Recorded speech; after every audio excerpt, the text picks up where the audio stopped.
It was a week in which Donald Trump dived back into the gutter over Islamophobia, alienating one of America's key international allies, and which ended with the Russia investigation coming one crucial step closer to the president, with his former national security advisor Michael Flynn confirming he had flipped and was now working with special counsel Robert Mueller last weekend. But first, to Trump's claim on Twitter that Time magazine had offered to make him Person of the Year, but he had turned them down because he would have to do an interview and a photo shoot. His self-aggrandizing phrasing, Time magazine called to say that I was probably going to be named Person of the Year, like last year, was widely mocked, including by the tennis ace Andy Murray and the Veep star Julia Louis-Dreyfus, and, for what it's worth, Time said he was incorrect and that his statement contained not a speck of truth. But as we know, Trump has worked hard to devalue the notion of truth, and there were even reports this week that he has started to deny that the voice on the infamous Access Hollywood tape that rocked his campaign belongs to him. Monday, we have a representative in Congress who they say was here a long time ago. They call her Pocahontas. Photograph pool Getty Images. Trump's habit of making unbelievably crass racial remarks was on show on Monday, when he paused during an award ceremony for Navajo veterans of the Second World War to make a joke about Pocahontas, his name for the Democratic Senator Elizabeth Warren, who has claimed Cherokee ancestry. Trump made the joke in front of a large portrait of his predecessor Andrew Jackson, who in 1830 signed the Indian Removal Act, which led to the forced removal, relocation and deaths of thousands of Native Americans from the American South. Trump had the painting placed in the Oval Office after he became president.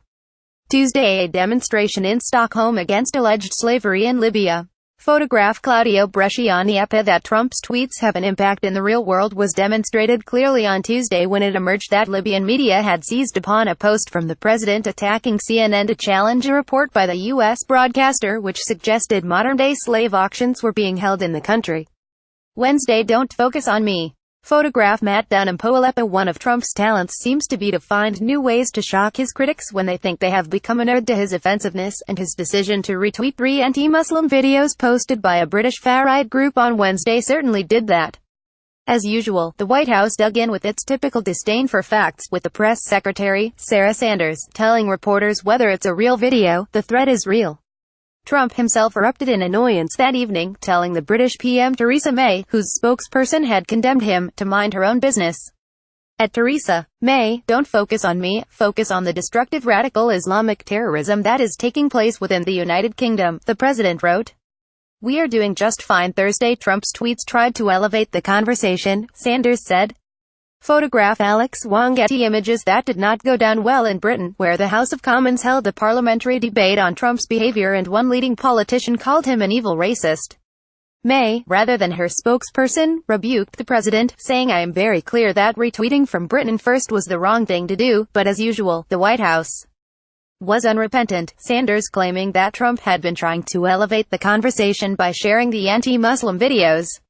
She admitted, however, that Trump had not known who the Britain First Deputy Leader, Jada Franson, who has been convicted of religiously aggravated harassment, was before he broadcast her tweets to his 43.7 million followers.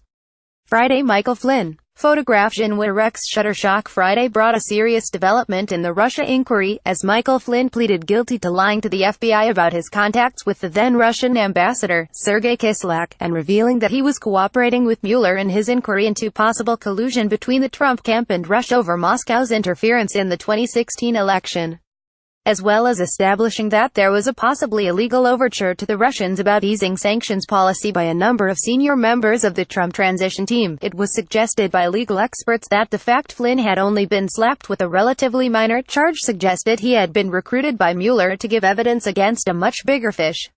The former National Security Advisor's charge sheet also raises the possibility of the Trump staff who knew about his conversations with Kislyak being prosecuted for false statements if they claimed not to have been aware of them. The big unknown remains whether the Trump team's pro-Russia moves were one half of a quid pro quo in which Moscow helped Trump during the campaign. The week ended with a rare bit of good news for the president. The Senate passed a tax bill in the first major piece of legislation of the Trump era. When its impact on healthcare, the deficit and middle-income people's taxes becomes evident, however, it may feel less of a victory.